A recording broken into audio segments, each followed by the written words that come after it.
Yo, don't tell me I sat there and did all that intro and I had my mic muted. Yo, let's do this one more time. What's going on, everybody? It's your man Rev here, representing the Buffalo Fanatics Network, and you are now tuned into another edition of Rated Rev, brought to you by the Buffalo Fanatics. Look, it don't get any better than this, baby. It don't get no better than this. I know we used to do it on Thursday nights, but we are moving it to Wednesday night live in preparation for the regular season. Let's get it popping. I see the chat is already going off. What's good? What's good? What's good? Cool stuff in the room. What's happening? Joshua Castro, what's good? 10K Drippy Z is in the house. Yo, what's going on? What's going on? Cool stuff. Yo, I got Heather Hathaway popping up from Belton, Texas. What's happening? Yo, everybody in the chat, let me know where you guys are watching, where you're tuning in from. I am so incredibly excited to be here with you guys again for another edition. It don't get no better than this. I don't know what other network that you guys can tune into, you know what I'm saying? That's better than the Buffalo Fanatics, man. You see the banner. You see the banner behind me. You see it on the side of the screen. It's the BF Network. And in case you've forgotten, if you are not tuned in to the Buffalo Fanatics Network, do me this favor. Before we get started with the show, Sacktown, I see you, Anthony. Like, comment, and subscribe to the channel. And do me this favor also. Turn on your bell notifications, right? Turn on those bell notifications so that way you can stay up to date with everything Buffalo Bills and all things Buffalo Fanatics. Yo, this is how we do it, man. This is how we do it. Yo, I've got my man Jim Grant coming in, Joe, drinking MD 2020, watching Go Bills, Alabama. Yo, look, hey, this is it, man. It's midweek. I don't know what you guys expect. What's up, Ron? Ron in the house. What's good? Good to see you. Good to see you. Good to see everybody that's tuning in. Everybody that's watching live. Yo, we so greatly appreciate you. For those who are watching on YouTube live right now, what's good? For those who are watching live on Facebook, what's good? This is the Buffalo Fanatics. Yo, I've got to play this song one more time because this gets me fired up, man. I love it. I love it. It gets my juices going. You know what I'm saying? It gets my juice. Who is ready for some NFL action? I hope you guys are ready for some NFL action. I don't know about you, but I am ready for it. We are in the middle of training camp, but guess what pops off tomorrow? It is the Hall of Fame game. The Hall of Fame game is going on tomorrow, and it's the Raiders and the Jags. I know. I get it. You're like, yo, Red, man, it's just the Raiders and the Jags, man. It ain't really nobody special. Yeah, but you know what I'm saying? It's football, though. It's football. And that lets us know that the regular season is right around the corner. Right around the corner. Castro, man, look, you my dog, man. I appreciate you, man. I got to come with the juice. I got to come with the energy because we're talking about the Bills, man. How much better can it get? Huh? How much better can it get, man? We get it. We all just fans. We all just fans talking about the team that we love and adore, the team that we've watched our entire lives. Maybe you're a brand new fan. That's all good. Hop on the bandwagon. We got plenty of room for bandwagon fans. It's all good. As long as you're riding with the Bills Mafia, baby, that's all that matters to me. Yo, I've got to give a shout out to my man in the background, my man, show producer, Mr. Evan Harrington himself. Yo, he is in the cut. Yo, I'm going to bring him on. I want him to say what's up. Yo, Ev, what you doing, man? Come on in. Let the people know what's going on. 3 straight Fanatic shows I've been on in the past week. It's been a busy week for Bills football, obviously with camp back and everything going on. You know, we're just producing content, and it's just been fun, man. Getting back into the swing of things. Back in it, man. Back in it. And look, when the regular season starts, it's gonna be bananas. It's gonna be nuts. It's gonna be fire. It's gonna be lit. It's gonna be lit. I don't know. Whatever y'all say. Whatever y'all young folks say. I don't care. I still consider myself young. I'm gonna say lit till whenever I feel like not saying it anymore. We don't say that anymore, Rev. We don't say it no more. Well, I say it. Nah. I say it. It's gonna be lit. What do y'all say, Ev? Come on, man. What do you say? I don't know, man. It's just kind of whatever comes out the mouth. So lit comes out the mouth for me, man. Yeah, there you go. I may be telling my age. I don't care. Stuff. Trends that they go in and out. You know what I'm saying? I'm like, it's whatever. I'm gonna stick with it. I'm gonna stick with it. But yo, it is good to see you, my man Ev. Good to see you. Hey, you've been putting out some fire content. We're gonna talk about that a little bit later because I'm gonna bring you on a little bit later to discuss some of the things that you saw, because you got to witness training camp. You had eyes, on the prize, so to speak, man. You were right there on the field level. You got to witness everything that was going on with the Buffalo Bills as it relates to training camp. I know you got some stuff. You put out some stuff earlier in the day, and we're gonna talk about that, man. So you guys do me this favor. Everybody who's watching in the chat, do me this one favor.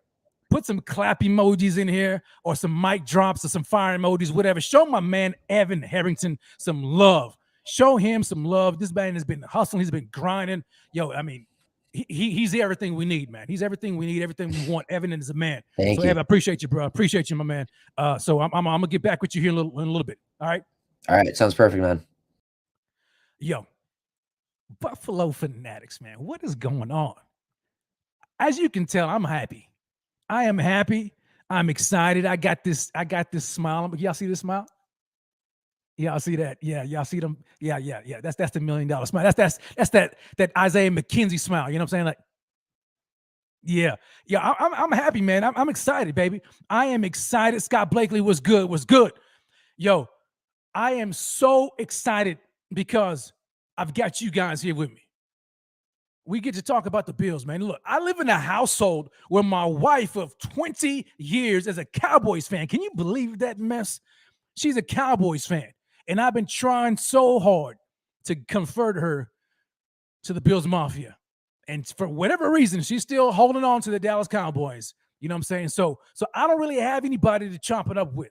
I've got nobody. And on top of that, I'm in Texas. With a bunch of Cowboys fans and all that kind of nonsense. You know what I'm saying? So it's always good when I get to meet with you guys, because this is my release, man. This is how I get to get things off of my chest. We get to chop it up. We get to talk about it. You know what I'm saying? So I'm excited about that, and that's what we're going to talk about tonight. We got a whole lot on the schedule tonight, a whole lot on the docket. We got a whole lot we're going to get into. We've got some news that we're going to get into also. As you know, we've got the Hall of Fame game, right? We got the Hall of Fame game popping off. That is tomorrow, man.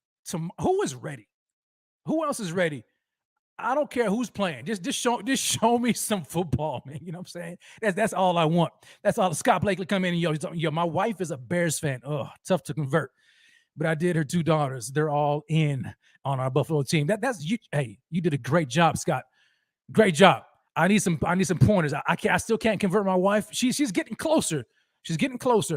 But I definitely have my son, but he's 6. I mean, you know what I'm saying? I don't know if you want to. I count it because he pops on. He's like, yo, go Buffalo Bills. I'm like, yeah, there you go. My daughters, they're not really into football, so I can't really rely on them. So it's just me and my son, and you know what I'm saying? We're gonna roll with it. But yo, so we've got the Hall of Fame coming on, the Hall of Fame game that's coming on Thursday night. I can't wait for it. I'm excited about it. What I'm interested in seeing is I am interested in seeing what the Ravens, what the Raiders look like. They got Devontae Adams. I want to know what that report is going to look like with Carr. I want to see that, because the AFC West, that division is loaded, and it's going to be a dogfight. I don't know how much the starters are going to be playing. I don't know. It's probably I don't know. But I'm anxious to see that, because I want to take a sneak peek, into the AFC West. I want to see what's going on in that division. But you know what else we got to talk about before we get into the meat of the show? I want to talk about these Miami Dolphins, man. Oh my gosh. I know you guys know about it, right? So you know what happened with the Dolphins, right? And how these dudes lost draft picks. These guys, man, I don't know, like they don't even know how to cheat right? They can't even cheat the right way. So in case you didn't know, and I want to pull it up for you. So the Miami Dolphins, if they got banged, they lost next year's first round pick, and I think a 2023 fourth round pick, right? Basically for tampering. When Brady was with the Bucks, you know what I'm saying, trying to get him on into the Dolphins, and then even also tampering with Sean Payton, you know what I'm saying, the former head coach of the Saints. And so they got caught. Red-handed. Can't even cheat right. Can't even do that right. Got caught. lost their 23 first-round draft pick. There goes your quarterback. There it goes, baby. There it goes. Now y'all got no excuse but to ride, the Tua train. I don't want to hear about it. Because I know some of y'all was like, yo, I can't wait till next year, you know what I'm saying? Because we got that first round draft pick and we're gonna select our quarterback of the franchise, quarterback of the future. Not this year, baby. Y'all lost that pick. So y'all stuck with Tua. Y'all stuck with Tua. Good luck with all of that. And so I'm glad about it. I can't wait. I can't wait. I'm so pumped up to watch the Dolphins just poop the bed. That's what I want. That's what I want to see. I can't wait. And also, man, there were some dudes. There were some dudes, man, clapping. There were some dudes that were clapping. Maybe you guys saw it. My man Poyer, he was clipping some stuff, man, and he put it out on the Fanatics socials on Twitter too, especially. Of there's this. Oh man, I don't even want to give these guys any attention, but I'm gonna do it. So there's these dudes, man, from I think it's called the Fins Tailgate or something like that. I don't know if you guys want to check them out. Go ahead and check them out. But anyway, but look at the clip that the Buffalo Fanatics put out. These guys were on here talking some crazy nonsense. I'm talking about crazy nonsense, right? About the Bills and about the Dolphins winning the East. They're gonna win the division, followed by the New England Patriots and the Buffalo Bills. Yours, the Buffalo Bills, gonna be third place in the East. I'm like, what? Are you freaking kidding me? Are you kidding me? And so they went on this whole mollywop conversation, you know what I'm saying, about the Bills, and then my boys did what they had to do. They clapped back. My boy Z-Bot, my boy Rico clapped back at him, as should. But then these dudes had the nerve, man, to try to come back with some nonsense. Did you guys see that? They try to, okay, Donut Bob, yo, yeah, you saw it. You said, he said, I love that clip. That was hilarious. Look, the only reason right now, and you said they were diehard about it. They were so serious. My man, one of my man, was sitting here like in the lounge chair, like sitting back, like all cocky, like, what I'm saying, all arrogant. Like, come on, man. Bro, the only reason right now that we are deciding to even give you some attention, okay, is because we know that you need the help. We've been on your site. I've been on your site. I looked at I know you need the help. Okay. Normally I don't give any attention to no clout chasing, dudes. You know what I'm saying? But just in good fun, I'm gonna give you some attention. All right. So Fanatics, look, I want you guys to see this. Check this out, man. This is so freaking hilarious, dude. Oh my gosh. I don't even know what I don't even know if I could get mad at this. Let me see what clip I want to play. Check this out real quick. Let's see. Buffalo is probably favored or tied for favor to come out for the Super Bowl, and that would be a pretty safe bet for them to be in the AFC Championship game. But don't act like you already won it, bro. Don't. And this is what happens. They act like they already win it, and this is where they end up. And they're looking through the Dolphins. And I'm telling you, this is not the year to make that mistake.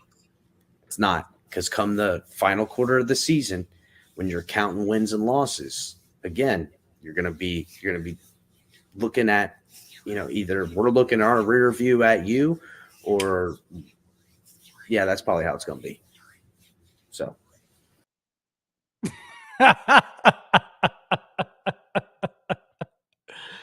Oh man! Oh my gosh! But look. Okay, Silas, he said, Rev, it's possible the Bills finish third in the division at 40 plus. I can make it an NBA roster. Look, oh man, I get like anything is possible. Okay, anything is possible, right? I guess. Okay, but look, let me touch on some things real quick. All right, because I don't necessarily disagree with the first part. Okay, and let me just show that to you one more time. Let me talk about what I don't necessarily disagree with. This is Buffalo is probably favored or tied for favor to come out for the Super Bowl, and that would be a pretty safe bet for them to be in the AFC Championship game. That's it. Okay. That you could have ended right there. That was all you had to say. That was all you had to say. Okay, because that's where the conversation starts and ends right there. Okay, it starts and ends right there. You already know it. You already know the power rankings. You already see it. But as a Bills fan, and right now I'm going to try to be as objective as I possibly can, because I've talked to you guys about it before. I even mentioned earlier. It probably was like at the beginning of maybe around the middle parts of the offseason. I said, look, are the Bills getting a whole lot of hype? Or maybe they're getting too much hype. Okay. And I believe that. I believe that the Bills were getting a whole lot of hype, and rightfully so. We saw one of the greatest games, that of a generation. Okay, one of the greatest games, the game won by Josh Allen. We all know what happened in the last 13 seconds. I ain't making no excuses for it. It happened. Okay, it happened. That's what happened. But the fact of the matter is this: the Buffalo Bills are and should be the favorites to win the East. We have won the East 2 years in a row straight. The Dolphins, you guys want to run your mouth. You guys want to run your mouth and talk about the Bills. You'll act like you've been there before, bro. Act like you've been there before, bro. Where y'all been? Where y'all been besides the bottom of our cleats? Where y'all been? Huh? And then on top of that, these guys want to flap their gums and talk about some stuff that happened 30 years ago, like some old school, like come on, man, like this is some grade school, my mama jokes, you know what I'm saying, or your mama jokes, like bro, like they're gonna bring up some old stuff. They had a nerve to try to bring up some wide right, some 4 Super Bowl losses and all. Look, I'm gonna watch this. Because you guys got to see it. You guys got to see it. These dudes have lost I don't know what type of drugs they got in Miami. It must be some fires. It must be like the bomb. It must be like the best ever, because these dudes are all high on whatever it is that they smoking, drinking, injecting. I don't know what it is, but they so high on it right now. They so high on it, and they got the nerve to talk about act like you've been there before. Look, one season. You guys get Tyreek Hill, and all of a sudden, you guys poke your chest out a little bit, and you think that you're going to beat your big brother. Pump your brakes. Pump your brakes, okay? Pump your brakes, because last I checked, your quarterback is still Tua, okay? And we're going to get into that a little bit more. So check this one out.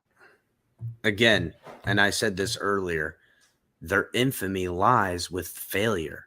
That's the infamy. It's wide right. It's 13 seconds. You type 13 seconds in a chat in any of these places, everyone already knows what you're talking about. Yeah. Now, I'm not saying that it's like something the idle fan would know, but if you're on these fanatics, as everyone is all throughout Twitter and everything, I mean, it just strolls in. When a Dolphins fan, or if any divisional fan is arguing, when a Jets fan argues with the Bills, they say 13 seconds to your face. And now you can give them all the reasons to put the Jets in the dirt, but they've got a weapon that we know hurts you. It bothers you. That's the thing. We know it works. Did you see that? Like that little grade school jab? Oh, we've got a weapon that hurts you. We know it works. Bruh. They're bringing up some old stuff. Old stuff. You want to know, since we're on the conversation, you want to bring up some old stuff that happened wide right and all that kind of. You want to bring up some old stuff. When was the last time the Dolphins win the playoffs? When was the last time the Dolphins were in the playoffs? I don't care how close you guys came to winning the division. When was the last time you guys were in the playoffs? 2016. Last time. 2016. 2016. You want to go back to wide right and make fun of the Bills that happened over 30 years ago, Super Bowl. When was the last time y'all was in the Super Bowl? 1984. 1984. Your boy was a little young whippersnapper. Okay, that was the last time y'all was in a Super. The last time y'all been relevant. Okay, relevant. Okay, when was the last time? Y'all like forever, in forever. And you want to talk about, oh, the Dolphins were close. The Dolphins were close to winning the division last year. Yeah, true. Okay, on the backs of a defense that was led by your head coach, who your dumb owner decided to fire. You know what I'm saying? Because he popped off and spread some news. You know what I'm saying? That it happened to be true. You got rid of the head coach that gave y'all a chance to win, and now you got some goofy dude right here. Look like he back in the 60s or something. I don't know. Maybe that's where you're getting your dope from. You're getting it from McDaniels. He's got all y'all doped up. Y'all high as I don't know what. You're high. But remember the last time we played y'all. Remember, just remember. I don't care about how close you were to winning in the division. I don't care about none of that stuff. Who's your daddy, though? When you face the Buffalo Bills, who's been waxing that tail? You see the logo. You already know it's Josh Allen and the Bills. You already know it. So miss me with all that other nonsense, man. And that's all the attention y'all gonna get from me, your cloud chasing brothers over there. Okay? I hope that helps out with your numbers, because I know you need the help. But moving on. My man Scott. Yo, Scott, appreciate you, my man.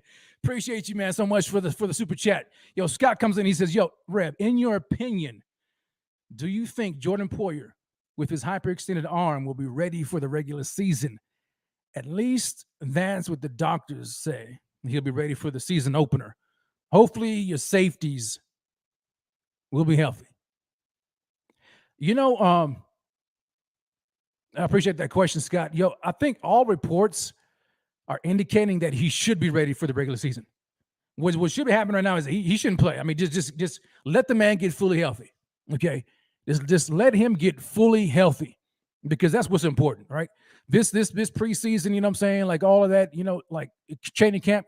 Like Jordan Poyer, he's a pro, man. He's an all-pro, not just on the field but off the field. He knows what he's doing. Okay, he doesn't really need a whole lot of this. He doesn't. And we're gonna talk about that too, man, because my man Jordan Poyer, like, he didn't even have to show up to camp, but he did it because he's a pro. He did it because he was a pro. You know what I'm saying? And unfortunately, he got injured. But I fully expect him to be ready at the start of the season. I think he's going to be ready. My man, Thigh Doctor, he had talked about it too.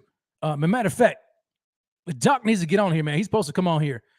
So I want you guys to talk to him, and I'm gonna put him on the show here shortly, as soon as he pops on, because he gave some very good analysis, and I want to hear his opinion about it, and I want to share his opinion and really just his analysis on what we can expect to happen from Jordan Poyer in the near future.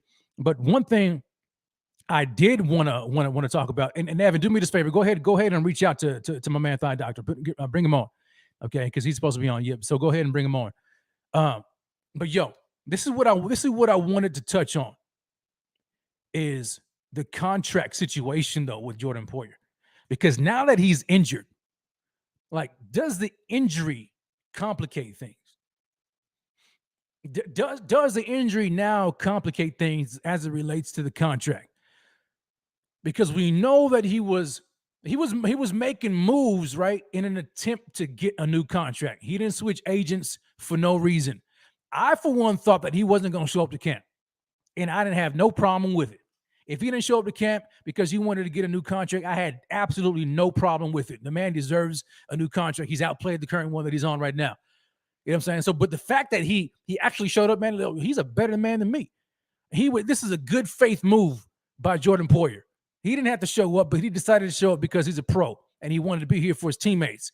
And unfortunately, he got injured. So what I want to know is what I'm curious to see is if Brandon Beane and the front office are going to do right by Jordan Poyer. They need to go ahead and do right with him.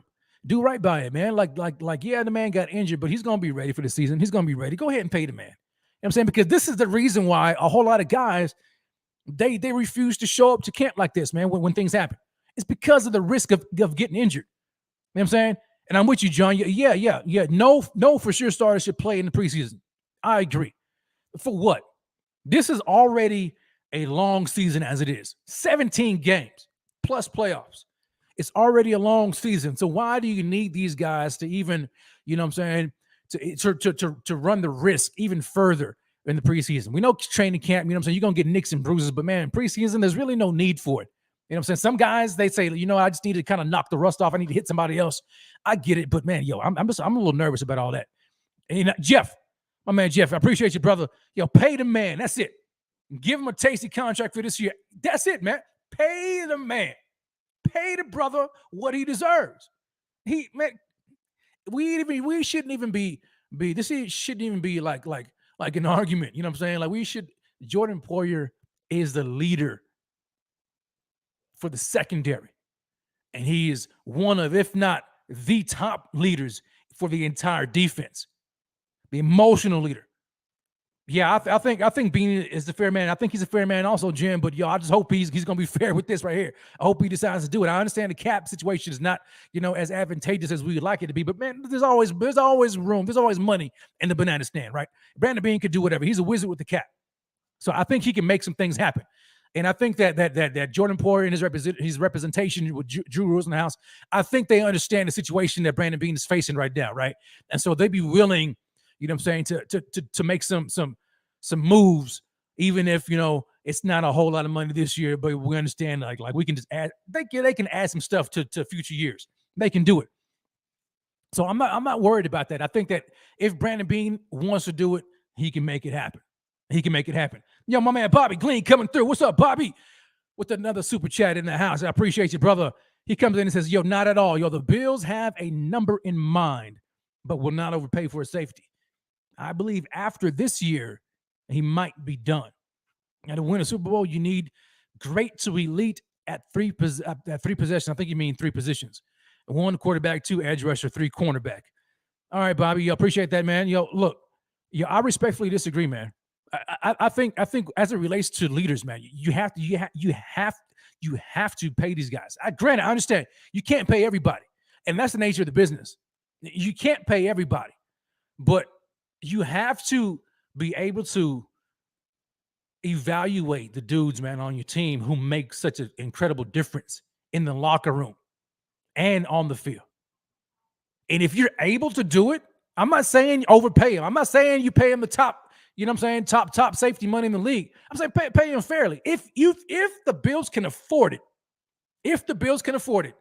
with the understanding of certain dudes whose contracts are coming up next year, namely my man Edmonds, who Silas appreciates you for the super chat. Silas comes in talking about paying Poyer might cost us Edmonds. It might. I don't know. I'm not a GM. I don't know how the cap works. I'm not a capologist. All I know is that it appears to me. Okay, from my whatever you want to call it, looks like the cap is just a thing, man. Like they can make moves, they can do certain things if they want to, right? Do they want to backload a whole lot of these contracts and push stuff? I don't know if Bean is down for that, but all I'm saying is that from my perspective, if it can be done, do it. If it can be done, do it. This guy's a leader. You know what I'm saying? You ain't got to pay him for no like long contract, 2-year deal. 2-year, 3-year deal with the you know what I'm saying, the last year's option, you know, you can get out of it. You know what I'm saying? Make something work. And if you just can't do it, then fine, I understand it. But don't just like be like, yo, I'm just not going to do it because, you know, I don't think that he's worth it. No, man, you can't. No, that's where I disagree. No, he is worth it. He's worth it. He is worth it. And we're going to find out if Brandon Bean and them, you know, don't pay him. Somebody, mark my words, somebody is going to pay this brother. Somebody's going to pay him. Yo, Mark says, you'll need to let Edmonds walk. Man, look, I don't know, man. It's like, let me ask you guys this question in the chat. Since we're talking about it, where would you rather invest your money in? In an all-pro safety in Jordan Poyer. And granted, it ain't got to be long-term. 2 years, 3-year max. Or in Tremaine Edmonds. Understanding the value as well. Okay? Understanding the value. Because Tremaine Edmonds, as a starting middle linebacker in the National Football League, is going to command a whole lot of money. And I'm willing to bet it's a lot more than Jordan Poyer. So, what do you guys think? Where would you rather? Where would you rather invest your money? Huh? Joshua comes in, he says, I give Poe the money. We just got Bernard, man. Yeah. But you know what I'm saying? Like we don't know where Bernard is going to be. We don't even know if he can play, the mic. I don't know. But that's something to think about. That is definitely something that we can think about, man. And we could talk about that here a little bit later. But right now, for the time being, we're going to circle back and we're going to talk about Jordan Poyer, specifically his injury. And I've got my man, no stranger to the show, no stranger to the Fanatics. You guys know him well. You've seen the thighs. You've seen the thighs. And you've read his articles. You know the man is intelligent. He's smart. He gives great analysis. He knows what he's talking about. But this is my brother, my other brother from another mother, my man, the one and only. All right, Dr. House, what's going on, man? How you doing? What's up, Rev? Man, I'm good, man. I'm glad you joined, man. How you feeling? Yeah, I'm good. Just busy day. Just got out of work. Did you? Okay. Working hard or hardly working? Oh yeah, stretching those hammies out today. There you go, man. There you go. I got to see it before you get off here too. That's the thing. So talk to me, man. Talk to me about Jordan Poyer, because I want you to give us an analysis of what you saw first of all from Poyer and what you think is going on with his injury and how long we can expect Jordan Poyer to be out. Yeah, so he had a hyperextended elbow. It's been reported. Kind of when the news came out, like elbows are a little pretty predictable. All right, people can come back quick. The return to play is pretty quick on them, right? And it's just mostly kind of pain tolerance. So, I heard that he was caught up with Cook. I figured if I could imagine it, this is what I would see. He got hit by Cook, so he was probably like engaged with a blocker, put his arm out, and then got it kind of. You can see my arm kind of snap back. Uh-huh. So, you'd worry like a subluxation. That means like it pops in and out of the joint real quick, or a dislocation. That means it's like stays out of the joint and needs to be reduced by the athletic trainer. Right. Or just collided with real hard. You know what I mean? Like your funny bone's there. So imagine taking like a helmet to your funny bone with someone going real hard. Funny. Yeah, not funny. Yeah, exactly. So I kind of put out the two scenarios, kind of bruise contusion. That would be like getting hit in the funny bone, which, you would scream pretty damn hard. You'd have some nerve pain for quite a bit. Or like a subluxation or dislocation, which would be like a ligamentous injury. Yeah. Outside of that, like there's some crazy stuff that could happen. You know what I mean?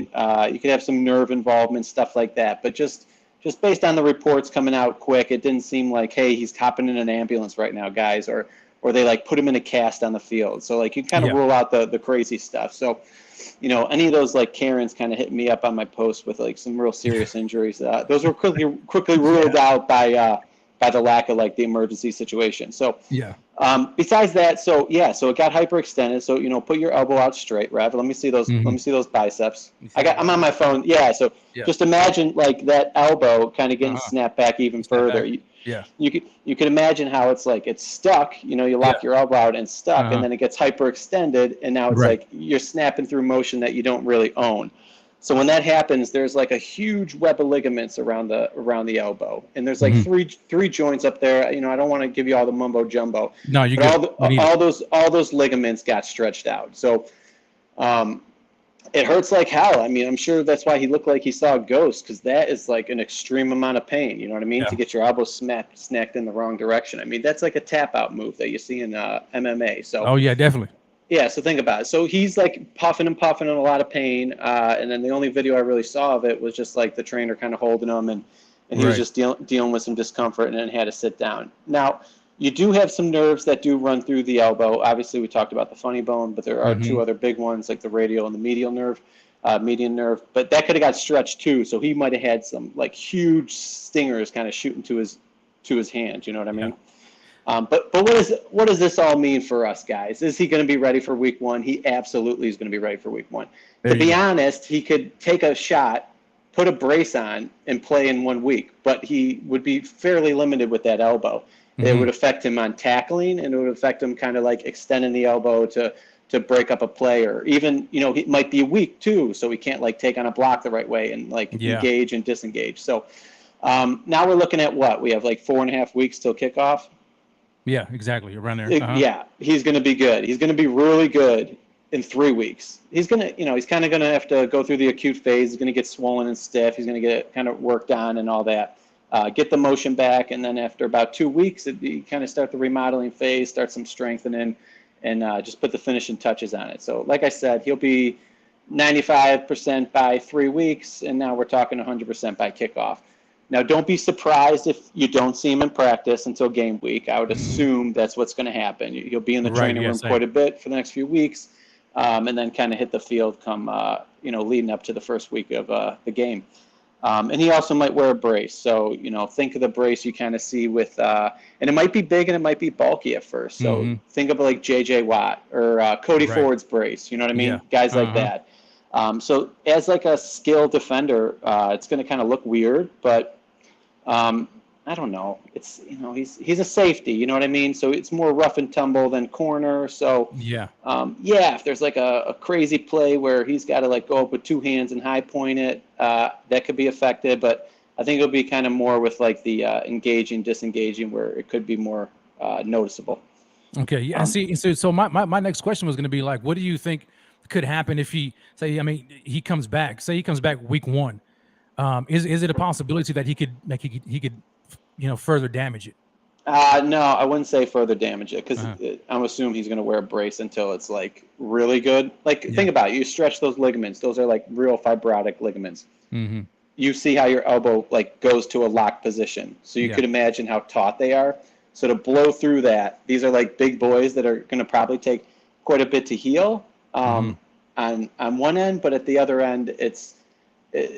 Unless he's getting his arms snapped back like nonstop, like they're going to heal up and it's going to be fine. So, just like I said, once the pain's down and he's got good motion and can tolerate it, he would have been able to play with a brace on no matter what. So that's good news. That's good news for us. Oh, this is real good news. Yeah. And there's, another thing that could have happened, like another common thing that could happen with that is like, obviously it could have got dislocated, which would make it a little harder to feel pain-free quicker. Obviously, but he could have cracked a bone when it got pulled back too, and he didn't. So, moral of the story is give the man 4 weeks, and he'll be ready for kickoff. So you're saying this should have absolutely no barring on his contract talks? No, but if I was him, I'd be pissed off and I would dangle it. And now if he was going to be real sour, he can be like, hey, it still hurts, like I'm not ready to go back, and he could play it out. I don't see that happening. This guy's going to want to be there week 1, especially when his boys are going to know that he could. So, no, I don't think this is going to turn into like causing him to hold out, but it might make things a little sour. Like he's like, hey, I showed up for camp. I took a bad hit, and are you guys going to pay me or what? If not, he could be real pissy about it, could turn into a distraction. All those types of things, that. Yeah. But he's been a pro about it, and so that's what I appreciate about him, because if it were me, Doc, like I wouldn't have even shown up to camp. That's just me. I wouldn't have shown up at all, just because of running the risk of getting injured. You know what I'm saying? And you don't know. I mean, I don't know if I'm Poyer, I'm like, I don't know if they're gonna assign me. You know what I'm saying? So why run the risk of getting injured? But he was a pro, man. He's all pro on the field and off the field, and he decided to come. And then this unfortunate thing happened, and so I just hope that Brandon Beane, if he was already considering, I hope he doesn't let this like shy him away or push him away from any contract talks. You know what I'm saying? I think the man deserves it. He needs to get paid. This is just, I mean, we're fortunate, right? I mean, we're fortunate that, like you said, had mentioned, it could have been, he could have dislocated it. He could have broken a bone, but the fact that it was just it was just hyperextended. That's a very unfortunate. It's very fortunate for us, I should say. Yeah. Now, listen, like Rachel is pretty active on social media about his contract. That's a little annoying. That's a little distraction. But again, it is what it is. But I think like the nut. I'm guessing what's going on is he really wants to cash in, and the team would probably love to kind of bump him up, give him like that 1-2 year extension. Right. 13, 14 million. But if he's like asking for like that heavy guarantees, 4 years, 16, 17 million, top of the market deal, what is he? He's 31. I mean, everything. We can't go that far. Yeah, everything that comes out, the more I hear it, it's just like they're going to extend Tremaine. I just feel like that's what this is like, kind of hovering around. So, and then you got Dawson Knox So too. Tremaine over Poyer. Do you think they're gonna let Poyer just play out this year and let him go? Yeah, it's fortunate, but it's not. Like, think about, you got to think long term. I know we feel like we're in the window, but if you got to take one or the other, you probably want to take the 24-year-old.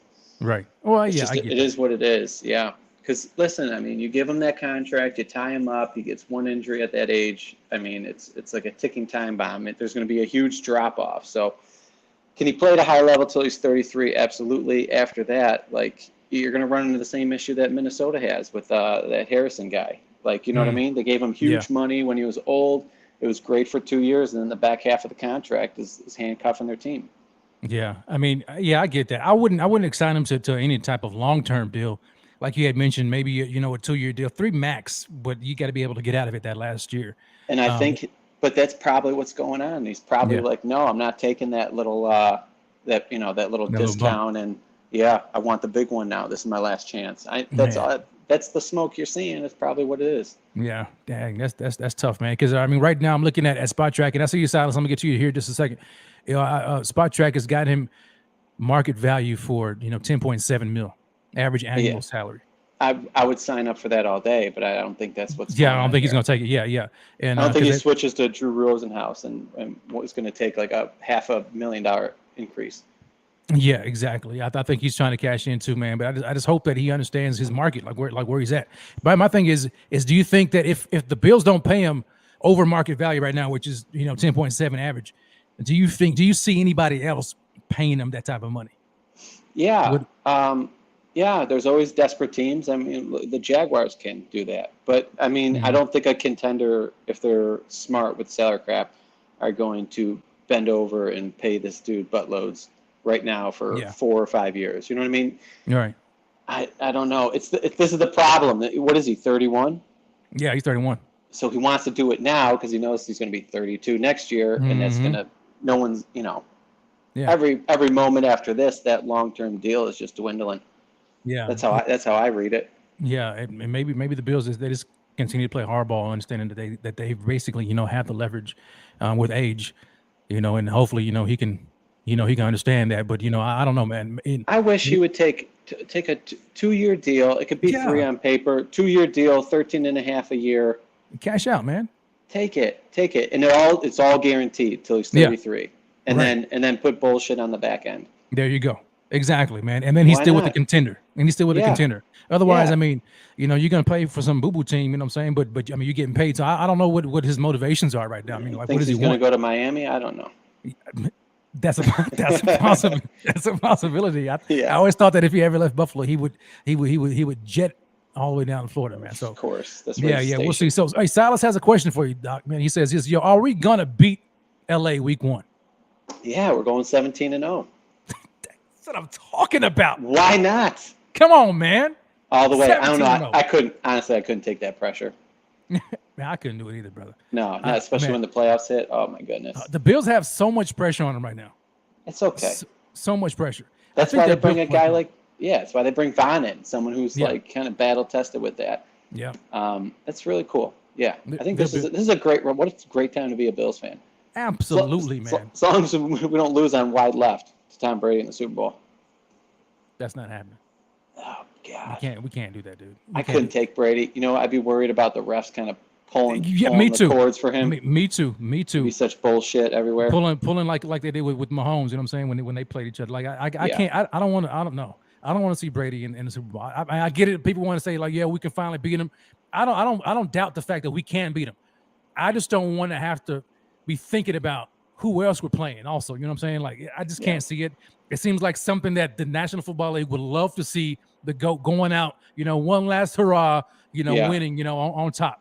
No, I don't want to see it. Did you see that? I saw something on I think it was on Instagram. Some guy posted it. I think it was like a from TikTok or something like that. I can't remember. But anyway, it was like this corgi. This corgi was like doing predictions, like Super Bowl predictions. And it went in the Bills Cup. It went in the Bills Cup. Yeah. So the corgi predicted Super Bowl was going to be the Bills and the Cowboys. and Buffalo, and so he was bouncing the ball right into these like little baskets. Yeah. And when it got to the Super Bowl against the Cowboys, it was swish, nothing but net, baby, for the Bills against the Cowboys, and I would be all for it. Yeah. Hey, man, with the world about to erupt, no better time for an underdog like the Buffalo Bills to win a Super Bowl. No, man, you ain't. I'm gonna be so insufferable. I'm gonna be petty. This all get out. You're gonna hear me just running my mouth. It's gonna be ridiculous. So all the pundits, everybody who laughs at the Bills, and look, you better hope we don't win nothing, because pettiness is coming out. It is coming out, man. Thigh Doc, I appreciate you, bro. I appreciate you so much, man. Look, you guys, do me this favor. Throw some thigh emojis, some leg emojis with that dance emoji in the chat for my man, my man Thigh Doc. And do me this favor also. Go ahead and follow him on Twitter at Thigh Doctor for all your Bills content, all of your crazy content, man, because he gives some crazy content too. And if you like some dancing, first of all, I ain't never seen nobody with thighs like this, brother. He's got some thighs for you, man. And I love the dancing. Hey, we're gonna make this go viral, brother. Yeah, I see. I was breastfed till I was 5, so I always kind of banked on that's what it was from. Well, it is. It is. I believe it too. Tell you what, man. Do you have anything that's coming out here this week? Any articles you putting out? No, I'll probably do. I'll sit down Friday night because I got to chill, and I'll probably just kind of describe the Poyer injury, kind of what to expect and why it's not a big deal. Okay. I got you, man. But besides that, if there's one thing that would make me happy, it's, everyone in this chat, go do your research, Google Josh Allen thigh dance, learn the move, go out to your local weddings, local bars in town, and start shaking a thigh. Make the movement happen. And speaking of movement, check this movement out right here. They're already doing it, baby. They're already doing it. Evan, put them up. I see them all. There you go. There you go. Show them some love. Show them the love. Show them the love. Yeah. There you go, Bobby. There we go. We got him. And then, here's the move that captivated my heart. Here it is, baby. Watch this. This is for you, buddy. I just need more of your love. I just need more of your love. I just need more of your love. I just need a little bit more of your love.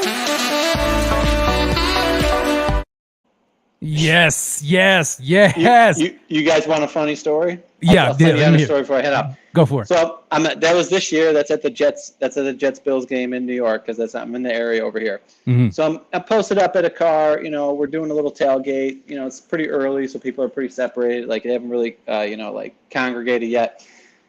Some music's going on in the background. I'm busting a little thigh here and there. Having some food and drinks. And then these two girls walk over from kind of across the parking lot. And they're like, "Hey, snap. Okay. Hey, are you the guy who does that dance?" And I'm like, "What are you talking about? How do you know that?" And they whip out their phone, and it's like that time hop thing, where like memories from 2 years ago. Yeah. And they were, and I remember that day because I was like, I had quite a good time. And then I was living in the city at the time, so I would take the train back into the city, and I was just like ripping up the thighs on the train in my Zuba spandex. And were you really? Oh my God! Well, we loved it that day. This is really you. I'm like, oh yeah. So then all their friends wanted to try the move in the parking lot. I don't know if you remember the beginning of that video. Like everyone's doing it at first before it zooms in.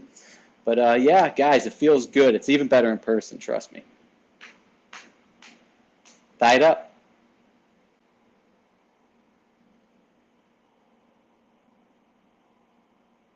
Did Rev cut out? Is this my show?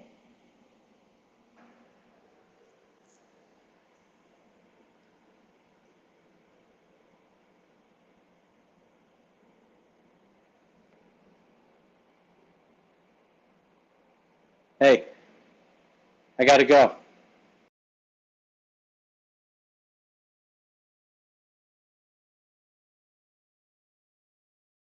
I'm on mute. We're all having our technical difficulties here. Well, Rev's figuring out something. I'll tell you a quick little thigh story I have with Alex, who was just on just a moment ago. I remember the first time I met him, it was at the Bills versus Colts game. And man, Alex can just really get you to do that thigh dance. He had me doing that the first time in person, and man, it was it was, it was interesting for sure. But he's an awesome guy, though. Alex, we appreciate all the work you do here for Buffalo Fanatics, and everyone go follow him on Twitter at the Thigh Doctor. He, posts about an article once a week just describing injuries and stuff. But he does some great work. I guess since Rev is out for a little bit, I was supposed to come on the show anyways. I'll just kind of just describe my takeaways from camp.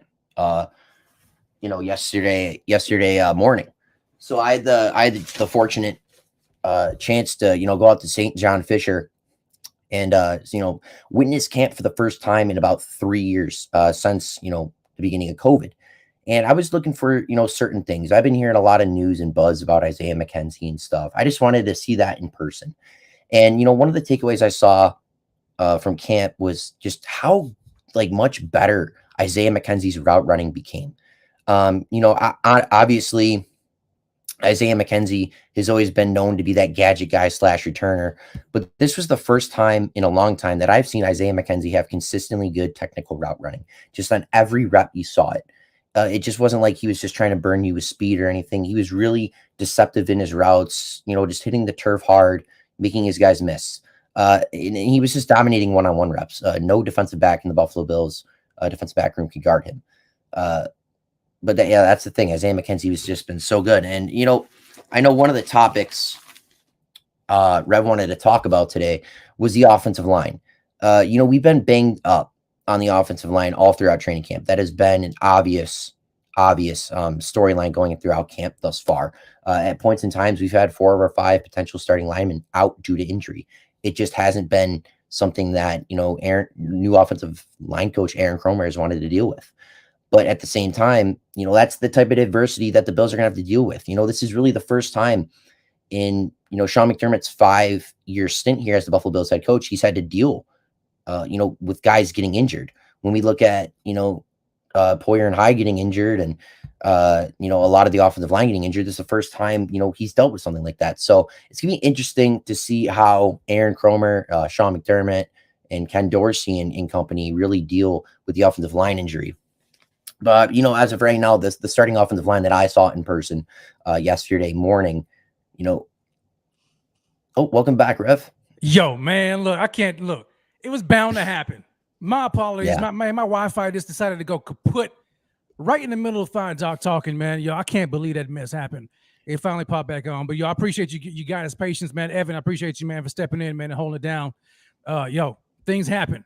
And Evan, I heard you were mentioning, you were talking about the O-line. Yeah. And that's exactly what I wanted to get on to. So I don't want to interrupt you, man. So go ahead and finish your point, man. But we're gonna jump in here on the rest of this online talk too. Yeah, no, we can. The only thing I was mentioning about the O-line was just the starting O-line that was on the field yesterday in camp. It was Deion Dawkins at left tackle, Cody Ford at left guard, Morse at center, obviously. Bobby Hart, surprisingly, at right guard, who had a really solid day. He had a really good rep against Taquan Jones, yeah. And then David Questenberry at right tackle, who did get beat on a strong rep by Greg Rousseau. Okay. See, I'm glad you were down there, man, and witnessing it, because this is, for me, this was a concern to me. This was like out of when we look at training camp, right, and we look at what's going on, I know you guys may have some questions. I've got some questions and concerns. And a question and concern for me, man, is the O-line. Like I've seen, everything that's going on with the defense and everything like that, man. But when I look at the offensive line, and Evan, you were right there. You've been witnessing it. You've been reporting on it, man. I can't help but be concerned about the offensive line right now. I mean, it just reminds me of last year, right? It's so reminiscent of just guys getting banged up early in the season.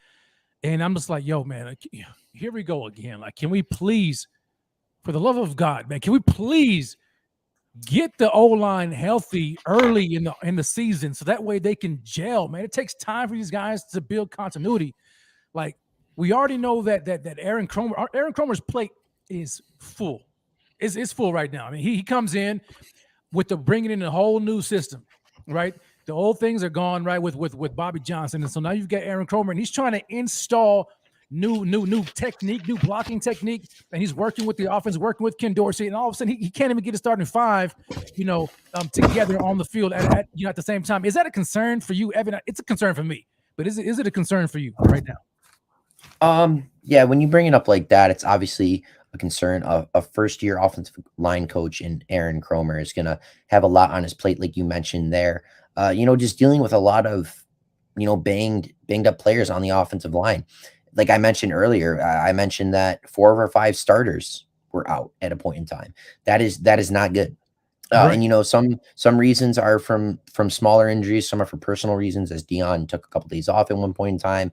Spencer Brown's out with, he's not out, but he's like just kind of getting into the swing of things from the procedure he had done on his back earlier in the offseason. And then you guys got like Roger Saffold and Ryan Bates, who are still out and just kind of easing their way back into things individually as they are recovering from injuries as well.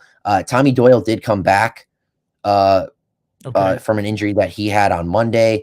But still, it's just too many players are injured for the Buffalo Bills. And even Greg Mance has been banged up too. He just got banged up the other day and was thrown on the injury report. And the thing is that it's not even fully that our starters are hurt. Mm-hmm. It's our backups are hurt too. When you look at guys like Ike Bucker, he's a strong backup, a guy who can play in the starting lineup. Right. And he has done it, and he's done it pretty solidly. He's out still. Again, like I mentioned, Greg Mance, who's potentially the backup center. There's just too many players that have been banged up on the Buffalo Bills offensive line starting and depth-wise that have just been hurt. So it's hard to build continuity on the depth, and it's hard to build continuity and chemistry for the starting offensive line. And it's scary because you're going up against a guy like Aaron Donald in week 1. Yes. How do you defend that? And a lot of the injuries are on the interior. Where does Aaron Donald play? In the interior line. Exactly. And dude, so my thing is this. Like I'm glad you brought that point up, because I was gonna get into it and just really just pop up like the schedule. Like we look at the schedule, like, come on. I mean, we know who we're facing, right? We know who we're facing off the top. So I mean, we got Aaron Donald, man. Aaron Donald and the Rams. Okay. And then we got Tennessee. Don't forget Jeffrey Simmons. Harold Landry, too. He had 10 plus sacks. Who blew up. Do y'all remember that? You remember? I mean, people say, well, Josh slipped. Yeah, he did slip, but don't forget who was right there. Jeffrey Simmons blew that play up. He shifted inside, and my man Deion Dawkins couldn't get over there quick enough for the block. He blew it up, which caused Josh to slip in the first place. He is an underrated defensive tackle. He's a menace. Okay. And then we can't even forget that, like, the Dolphins got some good defensive tackles too. So and Emmanuel Ogbah, they got players. Ogbah and what's his name, man? I'm Wilkins. Wilkins. There you go. Christian Wilkins, and they got some younger guys too. He's nice, man. He's nice. So off the rip, the Buffalo Bills offensive line is going to get tested early and often, right up the gut, which is where the weakness is as it pertains to these injuries. I think it's incredibly important that we get the offensive line healthy as soon as possible to build that continuity. It's one thing, like when this happened like last year and years previous, we had Bobby Johnson in there, right, for a couple of years, but we got a brand new O-line coach in Aaron Kromer, who's trying to install his techniques into the offense and into the O-line. And it's one thing for you to get it right through coaching and in the classroom, but it's another thing for you to get it on the field.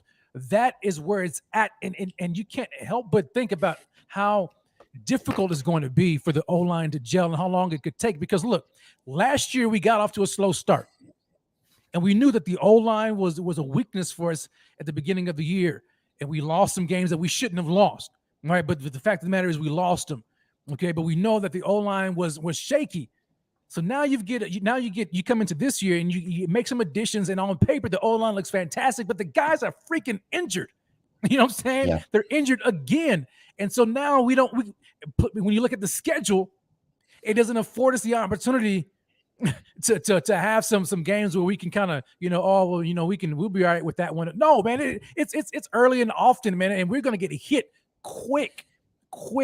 And so, man, look, I don't know what's going to happen. You know what I'm saying? Maybe I'm overreacting. Maybe that's just me overreacting. But I know how long it takes for these offensive linemen to gel, especially when you have a new offensive coordinator. We've got to get these guys healthy as soon as possible. But probably like when I thought about this, like my main question is, how is this going to affect Josh in the offense? Well, yeah, I mean, because I was going to actually touch on this point. I mean, and you kind of just summed me up perfectly. You gave me a nice little layup here. How does it affect Josh in the offense? I can just say it from Josh, taking some red zone drills yesterday in camp. At least I saw him 6 or 7 times having to roll out right or left or running up the middle and trying to make a pass that way. And I know he likes to do that once in a while. He'll bounce outside to create something, but it's more of the pocket collapsing and Josh having to do that himself to evade a defender. Yeah. It's not that Josh did that on his own. It's that Josh had to do that to create the play and extend it. And he did it. And he, scored a few touchdowns to Diggs, Davis, Zach Moss, etc. But at the same time, you don't want your quarterback consistently doing that. You would like Josh just to sit in the pocket and dice up a defense that way. It's nice once in a while when Josh can extend plays and evade a couple defenders, make a couple highlight reel plays, but you don't want him doing that, over excessively. Like you rather have him be comfortable and get into the game and get into his element and just be that player that he is, that, top 3 quarterback in the NFL. But at the same time, it's just not a good look for the Buffalo Bills. And again, like we mentioned, Aaron Kromer he's gonna have a full plate, man. It's not gonna be easy. Yeah. It's not like you have a nice game week 1 where you can ease your offensive lineman into things from preseason. You're going up against Aaron Donald. And they got some other playmakers. Hall of Famer, man. Like that defensive line is no joke. Probably the second or third greatest defensive lineman of all time. I mean, yes, definitely the best interior defensive lineman of all time. I mean, Aaron Donald is just a monster. And you saw Aaron Donald manhandle Josh Allen 2 years ago when we played the Rams. Yeah. He grabbed him and threw him to the ground. How many players in this league do you see? Yeah, like a rag doll. How many players in this league do you see grabbing Josh Allen and tossing him like a rag doll? I mean, Aaron Donald's just that guy. The Bills are gonna have a full plate, and it's gonna be interesting to see what they can do with their O-line. Yeah, I mean, it was tough. It was tough enough as it was with a fully healthy offensive line, and but Aaron Donald against our depth or the depth of our depth, like, come on, man, like it's gonna be, what I'm saying, like Josh is gonna be running for his life. Let's just be honest, like it's not gonna be easy. It isn't, and so like I'm wondering, like, what is Ken Dorsey gonna be able to do? Like, I hope that we have enough time.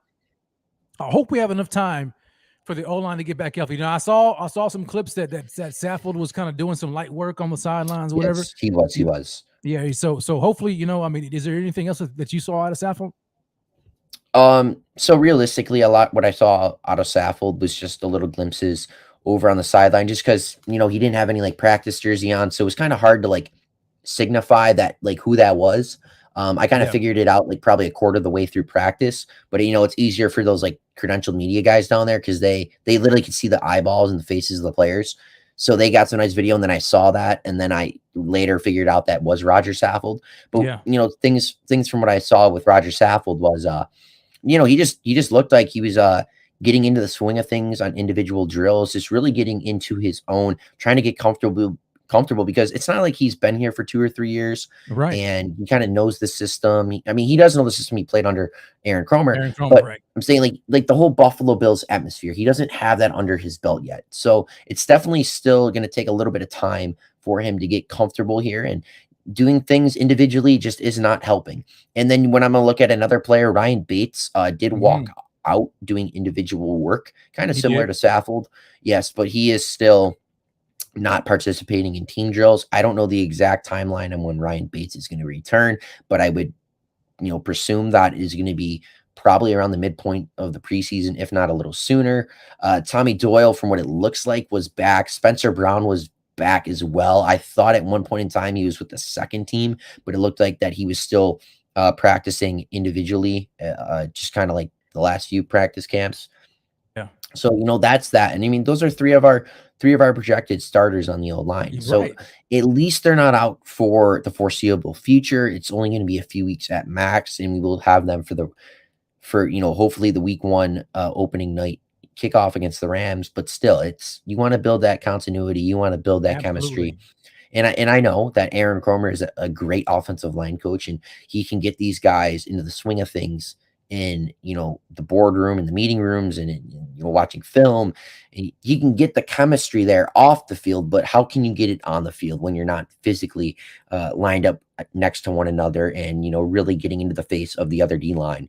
So that's the one thing that scares me. But at the end of the day, I feel like we'll be fine. I'm still very concerned, just because I want Josh to be able to trust all 5 guys in front of him. I know he trusts at least 2 of them in front of him, and that's Deion Dawkins and Mitch Morse. And I know he probably trusts Ryan Bates and Spencer Brown, but he's never played with Roger Saffold. So that's still another player that he has to get used to. And I think that he'll trust him indefinitely. Right. But at the same time, he needs to build that trust. Because a lot of people go, oh, the offensive line needs to build trust with one another. But the quarterback needs to build trust with the offensive line just as much as the line needs to build trust with themselves. Just because, Josh Allen needs to be able to sit back there and, pick apart defense and still trust that all 5 of the guys in front of him are blocking those 4 or 5 guys rushing them. Yeah, it's going to be interesting to see what goes on. It's going to be interesting because, look, preseason, guys, ladies and gentlemen, for the Bills, pops off next weekend. You know what I'm saying? So, we don't really have a whole lot of time for these guys to get back and get in the groove of things. We got 3 preseason games. I mean, do we foresee that if these guys start getting healthy, and I don't even think they're going to be healthy all at the same time, it may be staggered. You know what I'm saying? So, which games are they going to play? Are they going to play any games if they get back healthy before the season starts and kicks off? Are they going to miss the entire preseason and then be expected to pop in week 1 against the freaking defending Super Bowl champions and Aaron Donald and lock it up? So what I'm saying is it's we're running out of time, man. We're running out of time. Bobby Commons. Yeah, exactly. Yeah, the O-line, starting O-line was hurt periodically all season. We only had about 4 or 5 weeks in the regular season, which we had all of the starters. That's why our run game was suspect until the end. Exactly. And so, and that's kind of why I asked the question, Ev, about how is this going to affect Josh in the offense? And do we trust Ken Dorsey? In Dorsey, do we trust? What is that going to look like now? Is it going to be a shift? And I wouldn't necessarily say philosophy, but maybe just because of the fact that these guys aren't healthy. I don't know if it's going to be advantageous for the Bills to put that offensive line together, patchwork it together week 1 and have Josh sit back in the pocket and throw it 40 times a game. I don't know if that's in their best interest right now, because we already seen we've seen our defensive line, like you had mentioned, our defensive line getting after Josh. I mean, just getting after, and they're just, this ain't even real. You know what I'm saying? They're not even really trying hard. They're getting through and getting after him, and he's having to invade the pocket and all that kind of. We don't want that to happen. We can't have him doing it. He does that week 1 against the Rams. They're gonna be waiting for him. They're gonna be waiting. That's exactly what they want to happen. And so, man, this offensive line, it really concerns me, man. It really concerns me. Yeah, and you bring up the point that if there's any changes to the offense, what type of changes potentially could be made. Yes. The only thing that I can realistically kind of say is just some quick hitters, just getting the ball in the space of your playmakers, whether that's Stephon Diggs, Isaiah McKenzie, Gabe Davis, Khalil Shakir, just those types of players, getting the ball in their hands and letting them do some work. At the end of the day, you're going to have to, build your offense on the fly almost. Obviously you're going to have your full base structured offense around, but, there should be a few plays that you might have to implement that you didn't probably want to implement just due to the game plan, due to the way the game's going to be played. And that's the thing that Ken Dorsey's going to have to adjust to. But at the same time, Sean McDermott brought a lot of coaches onto this coaching staff who have previous OC work in them. Just Joe Brady's one of them, who's our new quarterbacks coach. So that's one, and there's a few others as well. But there's going to be a lot of different touches to this offense than we're probably used to, especially with Ken Dorsey as a new OC. This is a Ken Dorsey led offense. Maybe you run a little more 12 personnel. You throw Knox out there more. You throw maybe Sweeney and Howard out there more. Maybe you get into some 13 and 22 personnel looks. Get the backs out there. Have them chip some of the defenders. If your offensive line is really struggling, maybe you put 7 guys on the line, man. You put Knox and Howard, and then you have, like a back like Cook, or maybe even throw Zach Moss in there, who's the best pass blocking back on the Bills. Like you just have to do extra things. That's why they might keep around that. That's another reason why Zach Moss might stay on the roster is, because of his pass blocking ability. So that's just everything going into one. He's got to really take everything into note. You've got to look at every little detail. So, yeah, I mean, he's got to get very creative, like very creative. Like first of all, I don't know why with a healthy O-line, I don't know why you would sit there and against Aaron Donald and just drop back 40 times a game. You know what I'm saying? No, I mean, you have to, you gotta run against him. You know what I'm saying? You gotta quick hitters, like you mentioned. That's a good thing that we've got a little dirty. You know what I'm saying? While we've got these guys who can get the ball in their hands quickly and make some moves happen. While we've got a guy like James Cook who we can take advantage of. Like we have to be very creative, and I hope that Ken Dorsey is, I believe he will, right? I mean, I like to believe that, right? He's a smart dude. He knows what he's doing. He knows way more than I do. You know what I'm saying? So hopefully, we'll see some. We're going to see some new wrinkles. I think with a healthy O-line, this is what I would think. I think that we would have the ability to be as multiple as we wanted to, right? All things being equal, if everybody was healthy, O-line was healthy, and gelling and all that kind of stuff, we have the ability to be absolutely multiple. We can run out, like you said, 12 personnel, 13 personnel. We can run 21. We can do all that kind of stuff that we wanted to because we have the personnel to do it. But with a banged up O-line, right, who hasn't had the chance to gel together, and we don't even know what that's going to look like come week one, I think a lot of that is going to change. And we may have to lean on the running backs a little bit more. We may have to lean on the quick string game. I don't know. We may have to temper our expectations for a high-scoring game week one. You know what I'm saying? I don't know. But I just think that right now, man, this is a huge concern for me going forward. Do I trust Ken Dorsey to get it right? Yeah, I mean, you've got to. Right. I mean, it's what is that mentality? Next man up. Right. Next man has to come up. The good thing is that like you had mentioned earlier, we do have some good depth, man. I mean, Ike, I don't even know when he's going to return, so I don't even know if we can even consider him. Yeah, that's the thing. You mentioned the depth, but like the depth's injured. Like a lot of our depth has been hurt. Whether that's been Tommy Doyle at points in times, like Butker at points in times. You got to lift me up, bro. You got to lift me up. I'm pretty sure David Quessenberry was out for a day. Greg Mance is out. We got our quote unquote depth guys who might even be third stringers like Cody Ford and oh my gosh, Bobby Hart playing on first team reps. Oh my god, that's gonna be Bobby Hart playing. Okay, Rev. If you're sitting there on your couch week one, I already know what you're gonna say. And you're looking like how like they do like the player intros. Yeah. You got Deion Dawkins, Snowman University, and you see Cody Ford and then Bobby Hart give their player intros. Well, what are you doing? I'm turning the game off. It's a wrap. It's a wrap. Get Josh out of there. Get him out of there. Throw Case Keenum in there. You know what I'm saying? Like, I don't even want to see it happen. I don't want to see it. We got Turnstile Bobby in there. You know what I'm saying? And then we've got Cody Ford. It will be.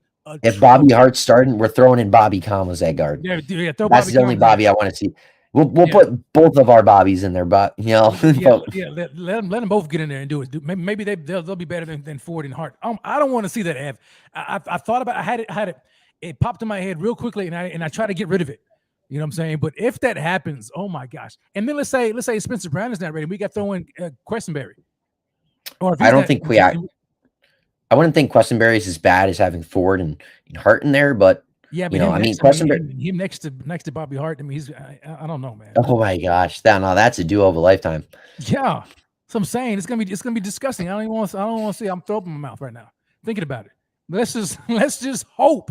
Let's just hope, man, that these guys can get back healthy and fully healthy too, man. Because golly, man, this is gonna be gross. We're like, why? Like, you know what I'm saying? Like again, here we go. Y'all remember that DMX song? Here we go again. Yeah, you probably don't remember it. Yeah, Evan, I know you probably never heard of it before in your life. Here we go again. Same old dog, just a different day. You know what I'm saying? Shout out to my man X. You know what I'm saying? Rest in peace. Yo, here we go again. Once again, the old line is holding the team back. You know what I'm saying? I know it's early. I know we've got a few more weeks left, and these guys, maybe some miracles can happen, and these guys can get back healthy before week one happens. I'm just trying to be as realistic as possible. Maybe I'm overreacting. I don't know, but I'm just a little nervous. I'm a little concerned. I don't blame you. Yeah, man. So, hey, look, we are an hour and 15 in the game right now. We've got over 100 in here rocking with us. Man, we appreciate you guys so very much, man. And do me this favor. If you haven't done it right now, I don't know what took you so long. Smash that like button. All right, smash that like button and subscribe to the channel. Subscribe. Where else are you going to get this kind of content, man? You know what I'm saying? Where else are you going to get this kind of content, this kind of energy, right? This type of analysis, this type of buffoonery that happens, you know what I'm saying? Wi-Fi popping off, but it's okay. It's okay. Everything's going to happen. This is how, but you're not going to find it nowhere else, man. It's the Buffalo Fanatics, baby. It's the Buffalo Fanatics, and we're going to keep on moving. So man, before we shut off, man, I wanted to talk about Ken Dorsey a little bit. I mean, we kind of touched on it a little bit. Some new wrinkles in the offense. I seen and I heard that you had said that there was a sighting from a particular wide receiver. I don't know if you mentioned it when I was off trying to deal with my Wi-Fi issues, man. But you had mentioned it. Matter of fact, you talked about it on Twitter that there was a wide receiver that you saw that's maybe making some noise. Yeah. I mean, there's definitely a few receivers throughout camp that have been making noise, whether that's Isaiah Mckenzie, and you always got your guys like Gabe Davis and Stephon Diggs, a guy like Jamison Crowder coming back first day of practice, making some noise. But the guy that I want to get into today is Mr. Isaiah Hodgins, third-year receiver that we drafted in 2020 in the 6th round.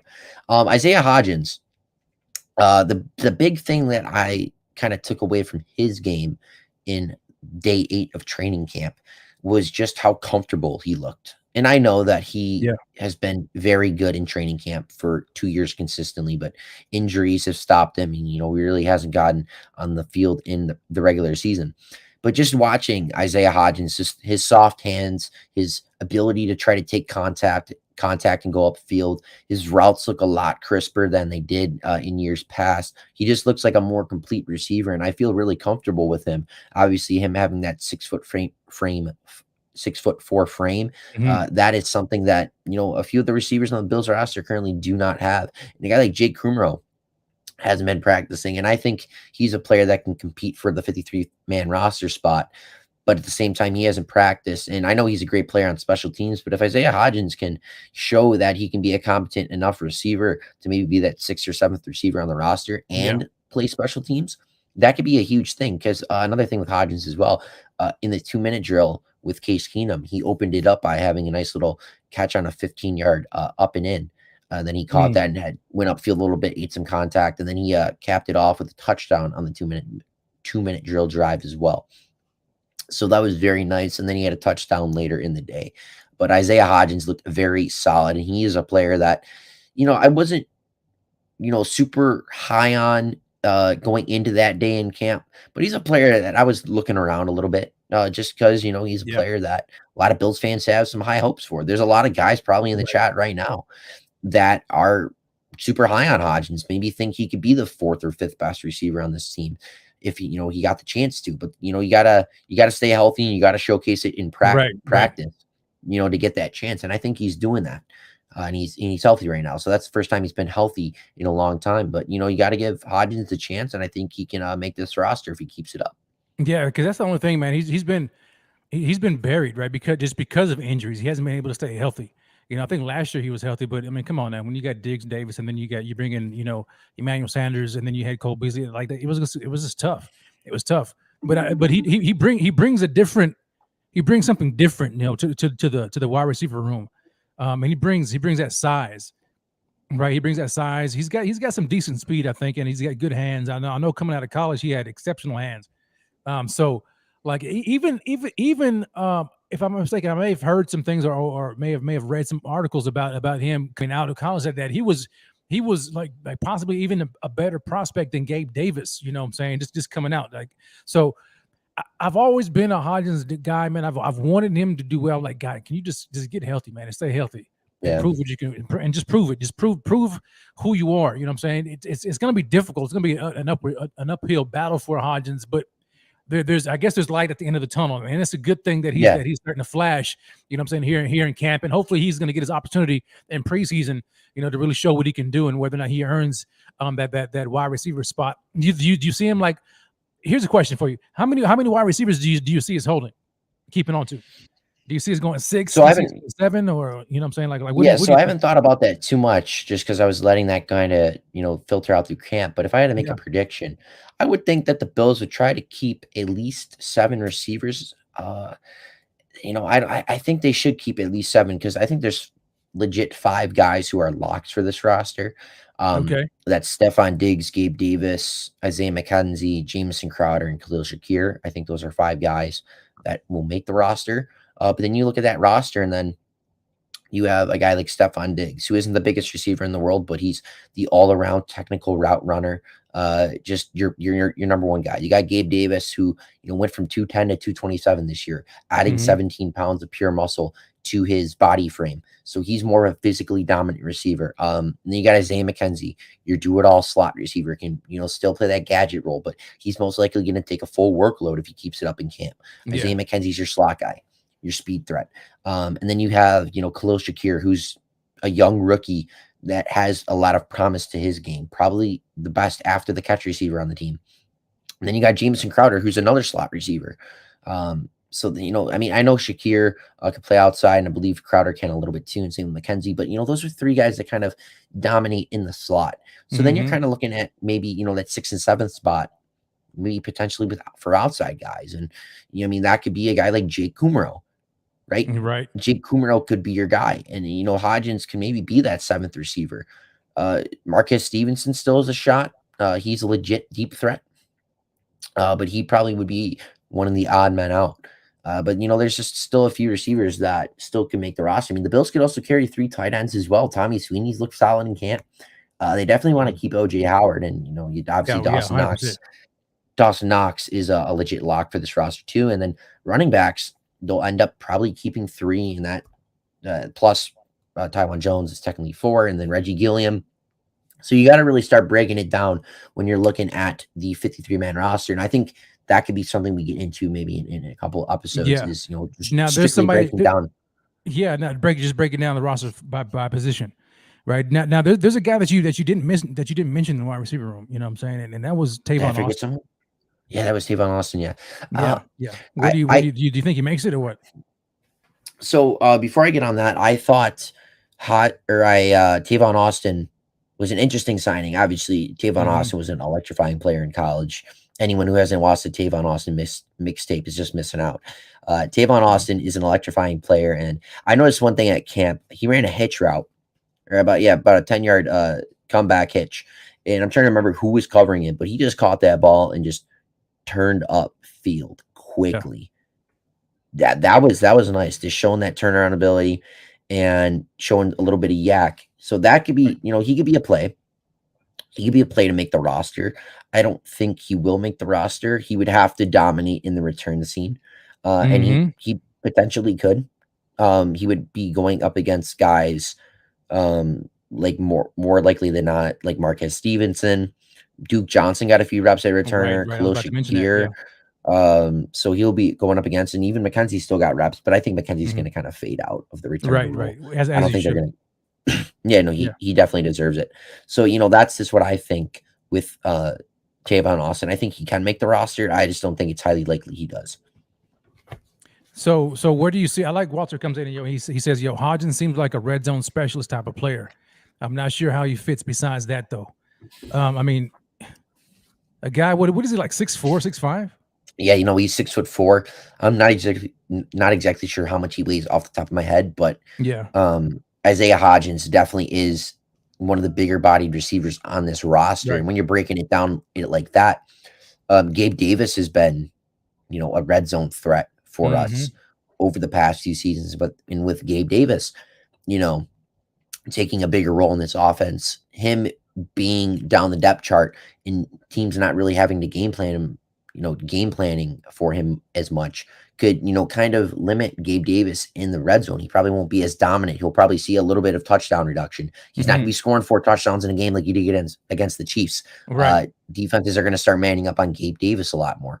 So if Hodgins makes the roster, maybe Hodgins kind of turns into that Gabe Davis type of player where he comes in and he just kind of rolls off the line. He rolls out, just kind of gets behind a couple defenders and scores some touchdowns.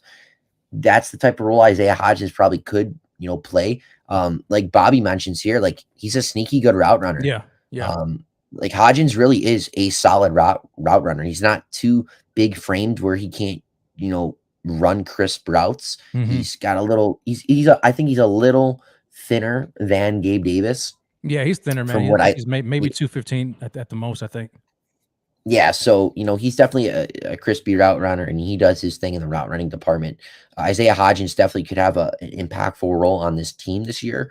I think that he can make the roster at the 6th or 7th spot. I see it more as the 7th because I probably would see that the Bills keep Jake Kumerow, just because he has been around here for a little bit and he's a player that the Bills like.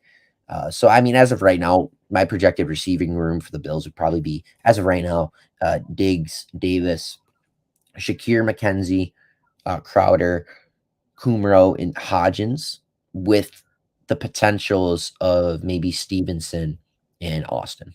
Do you see us carrying 3 slot receivers in Mckenzie, Shakir, and Crowder? Yes, with the ability that some of the guys can play outside, because a big emphasis in the Bills,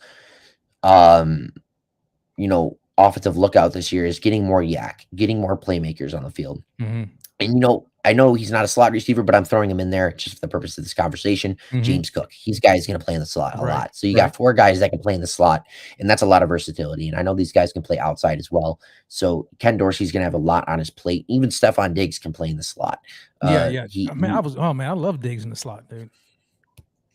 Yeah, he's such a fantastic route runner. Yes. Why not match him up against some of the weaker nickel corners in the game? Right. But, overall, like, why not have that versatility on your offense? And I get it. Some of these, they're not going to just, play primarily the slot. Crowder and Shakir might go outside. Mckenzie might go outside. I mean, we saw times last year where Cole Beasley was in the slot and Mckenzie was outside. I mean, that's just how it is once in a while. But that can also, confuse the defense. You can motion these guys in and out. You can get creative on offense. But I think that will be, be interesting to see what they do. Yeah, and here's I found a little, just something about Hodgins. Can you guys see that? Just check this out. This is some highlights of him coming out of Oregon State. I mean, the guy. Let me see if I can blow this up for you guys. The dude, like, let me play that all the way back. There he is. There you go. Check this out, man. At the top of the screen. That's money. Those hands, man, like that's, and I know that's one thing that coming out of college, man, he was so heavily touted, man, for was having elite hands, and even like like Bobby had mentioned, you had mentioned too, man, a sneaky good route runner. The guy, when you look at his scouting profile, man, it says this guy can run a full route tree. He can run a full route tree coming out. He's about 6'4", 210, but man, like that's potential right there. You see what I'm saying? Like that's the kind of stuff that you want to see and what you expect to see, out of a guy like that. And he just been unfortunate, man. He just hasn't been able to stay healthy. But coming out of college, man, he arguably this is what this says on Bleacher Report. They had there's a scouting report on him. Arguably the best hands in the draft class. Few drops over the last 3 seasons. Uses strong hands to make contested catches. Has good size and big catch radius. Flexible enough to adjust the balls in the air. Shows good body control. Has a big full route tree and shouldn't struggle to pick up an NFL system. Acrobatic receiver who will sell out to make the tough grab over the middle or over his head. I mean, so we see that happening. You know what I'm saying? Just in those clips. So the profile, matches the film. It's just now, is he gonna be able to stay healthy enough to get on the field and compete? And I want nothing more than for him to have the opportunity and to prove himself, which I think he's gonna have that. But like you had mentioned, I think it's going to boil down to special teams, man. Is he even playing teams right now? Is he getting any reps on teams? I'm not too sure. But yeah, I mean, it's been kind of like cut and dry what they've been doing with special teams. Yeah. But I'm going to camp tomorrow. Yeah, I'm going to camp tomorrow, and if Rico goes live tomorrow, I'll most likely hop on with him, like I did yesterday, and break it down and give more insight on camp. But I mean, I would specify that he would be any depth receiver that is looking to make the roster, McDermott kind of takes them and tries them out at special teams. Yeah. We'll see, man. I like I said, I like Hodgins coming out. I want the best for him. It would be great. It would be great for the Bills. It'd be great for Brandon Beane, right? I mean, for him to finally, get healthy and make the squad.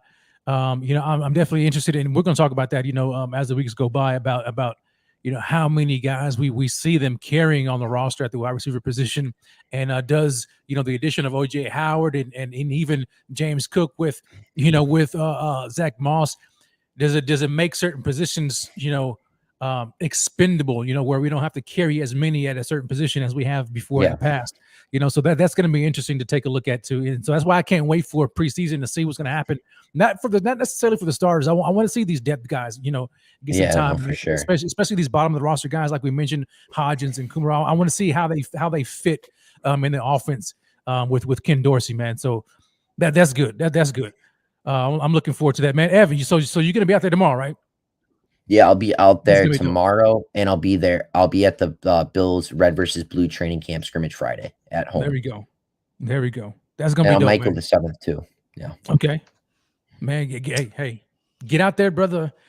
Put all the content that you can put out for these fan sites out here. Yeah, no. After the fan sites. Speaking of the fan site, I will be probably most likely running the BF fan site Twitter on tomorrow. So if you guys want to go check that out, follow the BF Twitter. I'll be throwing up just things all day, small clipped videos of the players, tweets about my observations at camp, and then most likely I'll throw up another breakdown tomorrow of camp, and I'll probably be on Rico as well. So just stay tuned.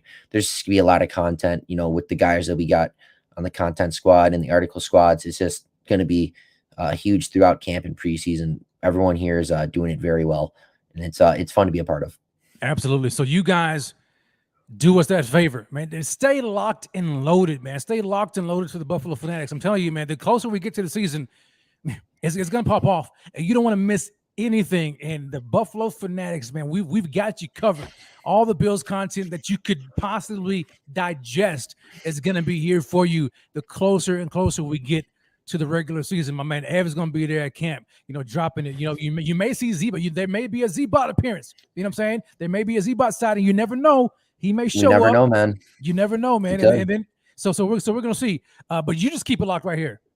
The best network, bringing you nothing but the best in Bills content that you could ever imagine. It's the Buffalo Fanatics, man. You already know what it is, man. But we are an hour and 30 in. That's our time, ladies and gentlemen. That's our time. We appreciate you so very much for tuning into the Buffalo Fanatics. As you walk out these, as you close your screens and all that kind of stuff, make sure, man, you be true to one another. Make sure you keep love first, man. Make sure you love one another, and let's just keep it moving. Let's keep the energy going as we go into the regular season. Forget all these haters. Forget all these folks talking. Let them yap. I gave them too much time, on this show, but I'm gonna let them have it. Forget all that. We're gonna see them week 3, 4. The Dolphins. I ain't concerned about it. The Bills are the Bills. The Bills are predicted to be who they are because of it's for a reason, right? We are that team. Don't be afraid of it. Embrace it. Yes, Donut, smash that like on the way out. Smash that like on the way out. And you already know what time it is. Keep it locked right here on the Buffalo Fanatics for the rest of the week. You may see my man Rico. I don't know if he's going to pop on tomorrow. I think he's not going to be. I don't think he's going to have a show Friday, but he may come on tomorrow night. I'm not too sure, but you just make sure that you don't go anywhere. All right, and we will see you again. Same bad channel, same bad place. Evan, let everybody know where they can follow you, man. You guys can check me out on Twitter at EvanH716, Instagram at Evan Harrington _63. And if any of you guys are TikTok users want to follow the TikTok, that's at NFL Analyst. Those are the socials. There you go, baby. There you go. And that's our time, man. And if you want to follow me, follow me, man, on Twitter at RATED REV. Follow me on Instagram at RATED REV.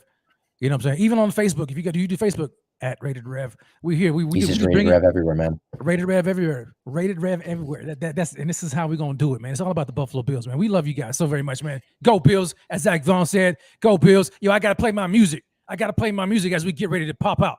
Okay, y'all ready for it? Here we go. Oh man, I got it. I got it muted. Come on, man. What's wrong with me? Yeah, baby. Hear that? God bless and go Bills. We out of here. And I'm like Z-Bot. Let me find my banner. Go Bills, people. We out of here.